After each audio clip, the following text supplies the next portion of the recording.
উপস্থিতি, এদেশে কিছু রাজনৈতিক নেতা সুযোগ পেলে শুধু আলেম ওলামাদের পিছনে লেগে যায়। কথা বলেন ঠিক কিনা?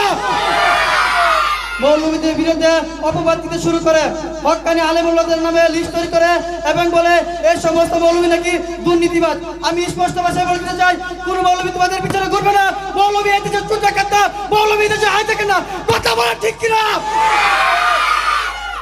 পরিষ্কার ভাষায় বলতে চাই, বাংলাদেশ ৫৬,০০০ বর্গ মাইলের ভিতরে একজন মৌলবী আমার সামনে ধরে দেখবেন যে বেগম পাড়ায় বাড়ি করেছে, একজন আলেম সুইস ব্যাংকে অ্যাকাউন্ট করেছে, এই দেশের থেকে আত্মসাৎ করে সুইস ব্যাংকে অ্যাকাউন্ট করে, এই দেশের থেকে বর্ডার পাস করে কোথায় পাচার করেছো? যদি উন্নয়নের নামে নরর বলি বাস দিয়ে থাকো, তোমরা দিয়েছো। কথা বলেন ঠিক কিনা? যদি এই দেশের থেকে আত্মসাৎ করে বালিশের থুলির ভিতরে রেখে রাখো, তোমরাই রেখেছো। যদি এই দেশের থেকে আত্মসাৎ করে সুইস ব্যাংকে অ্যাকাউন্ট করে থাকো, তোমরাই করেছো।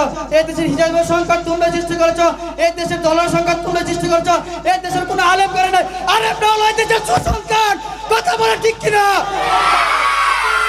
আলেম উলামা কেরাম এই দেশের সুসন্তান। তার কারণ হলো আলেম উলামা কেরাম যে শিক্ষিত, সে শিক্ষা হলো জাতির মেরুদণ্ড। আলেম উলামা কেরাম যে শিক্ষিত, সে শিক্ষা হলো জাতির মেরুদণ্ড।